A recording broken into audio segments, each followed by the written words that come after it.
Narrativa Católica apresenta A Conquista das Virtudes, do Padre Francisco Faus. Capítulo 13. Vontade. Atos deliberados. A formação, dizíamos, é um caminho necessário para adquirir as virtudes, e por isso meditamos nos 3 passos que devem ser seguidos: contemplar exemplos de virtudes, deixar-nos cativar pela sua beleza e aprofundar intelectualmente nelas. Falta, porém, um 4º passo, sem o qual os outros 3 ficariam sendo mera teoria: a decisão de viver na prática, dia a dia, as virtudes. O Catecismo, quando diz que as virtudes humanas são adquiridas pela educação, acrescenta: e por atos deliberados. Atos deliberados não são teorias, devem ser mesmo ações realizadas com deliberação, ou seja, pensando e querendo. Pense que existem atos em si mesmos bons, mas que não são deliberados. Atos não deliberados. Não são deliberados concretamente. Os atos puramente mecânicos, sempre repetidos, tão habituais que perderam o sentido. Todos temos desses atos bons automáticos, desde saudações rotineiras até orações costumeiras. Não são hábitos virtuosos, isto é, uma sequência de atos pensados e queridos que geram virtudes. São meras habituações, repetições mecânicas. A este propósito, vem-me à memória um filme antigo da época do neorrealismo italiano, protagonizado por Aldo Fabrizi, ator então muito popular. Encarnava no filme a figura de um operário que sobe um bonde de manhã cedo, sonolento e mal-humorado. Ao pagar o bilhete, cumprimenta o cobrador, como todos os dias, resmungando um buono giorno, bom dia. Não custa nada cumprimentar. O outro se irrita, mas se acaba de dizer buongiorno, e o cobrador retruca: ma c'è buongiorno e buongiorno, mas há bom dia e bom dia. Tinha toda a razão. Também são indeliberadas certas rotinas no trabalho, no relacionamento familiar, na prática religiosa. Acontece isso quando cada dia é uma vulgar fotocópia do dia ou da semana anterior, uma fotocópia cada vez mais esbatida, mais amarela e esvaziada de sentido. Não acha que essa má rotina já foi causa de muitas decadências familiares, de declínios profissionais e de esmorecimentos religiosos? Tampouco são deliberados comportamentos habituais, bons em si, mas que são apenas reativos. Não procedem de um querer lúcido, mas do instinto de ficar bem perante determinadas pessoas ou ambientes. De modo geral, como já se sabe, também não são virtuosos os comportamentos viciados por uma intenção torta, como o interesse, a vaidade, o desejo de humilhar os outros e o exibicionismo. Deliberações decisivas. Todos precisamos dar na vida viradas decisivas, sem as quais só teremos continuismo, rotina e decadência. Essas viradas dependem normalmente de decisões refletidas. Agora vejo, não posso continuar assim. Assumidas com uma vontade, um querer eficaz. Por exemplo, decidirmos-nos a largar um vício, a parar de hesitar quando fica claro que devemos dizer sim, sem mais delongas, a uma vocação, a uma conversão, ao casamento, a ter mais um filho, a pedir perdão. A partir de uma decisão dessas, sincera, a vida pode entrar numa nova rota de virtudes que nos eleve muito humana e espiritualmente.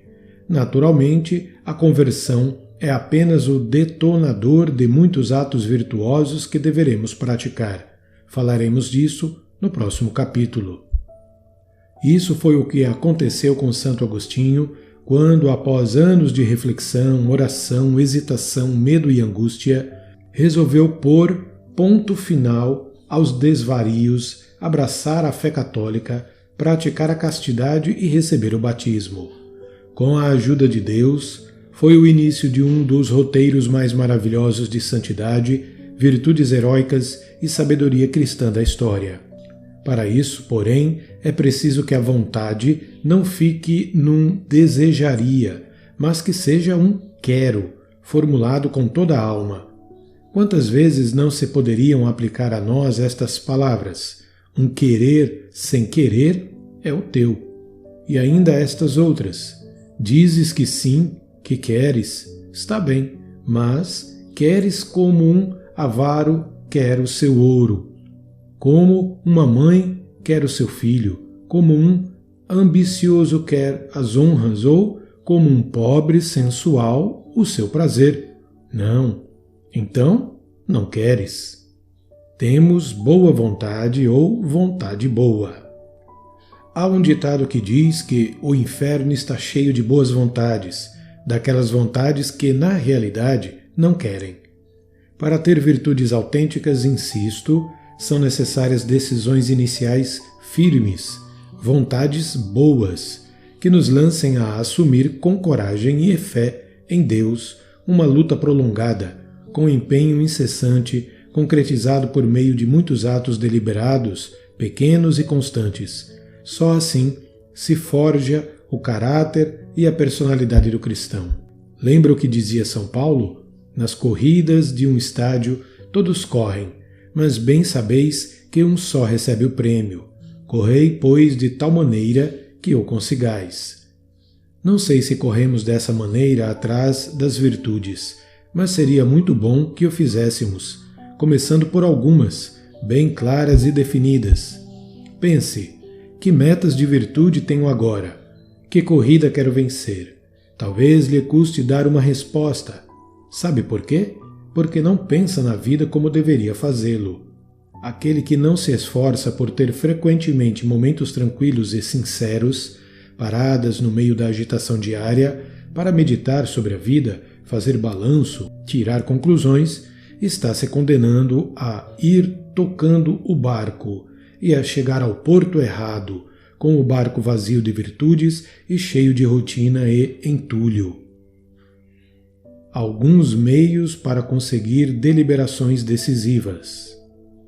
É impossível decidir-se a ganhar virtudes sem meditar sobre elas, sem oração mental séria, sem exame de consciência frequente. É que não sei fazê-lo, talvez me diga. Não seja por isso. Não custa nada aprender, treinar e conseguir. Para começar, sugiro-lhe o seguinte: logo que for possível e tiver um mínimo de preparo, faça um retiro espiritual. Veja o modo de participar, semanalmente, mensalmente, de palestras ou meditações de espiritualidade cristã, para abrir os olhos e enriquecer a mente e o coração. Decida-se a dedicar todos os dias um tempo fixo a uma leitura meditada da Bíblia. Todo cristão deveria fazê-lo, e de algumas obras de espiritualidade cristã, mas que seja uma leitura refletida e aplicada às realidades da sua vida atual. Com toda a liberdade, sugiro-lhe que procure alguém que lhe possa dar, com regularidade, por exemplo, mensalmente, uma orientação espiritual cristã, um diretor espiritual que conheça sua vida, seus problemas, suas aspirações e suas lutas, seus avanços e seus tropeços e possa aconselhá-lo. Defina já, antes de passar para o próximo capítulo, a virtude mais urgente, a que mais falta lhe faz e aponte para ela todas as baterias espirituais de grosso e médio calibre, orações, sacrifícios, sacramentos, etc., sob a moderação do orientador da sua alma. São José Maria dizia que, de certo modo, a vida humana é um constante retorno à casa do nosso Pai, retorno mediante a conversão do coração, que se traduz no desejo de mudar, na decisão firme de melhorar de vida e que, portanto, se manifesta em atos de sacrifício e de doação. Peça a Deus essa resolução firme, que tantas vezes nos falta. Peça-lhe um querer que queira. Diga a seu coração que deseja ser sincero e sinta o estímulo dos santos que agiram assim, foram felizes e souberam fazer felizes os demais. Oxalá todos nós pudéssemos fazer com plena sinceridade a oração que fazia São José Maria Escrivá: Meu Deus, quando é que me vou converter?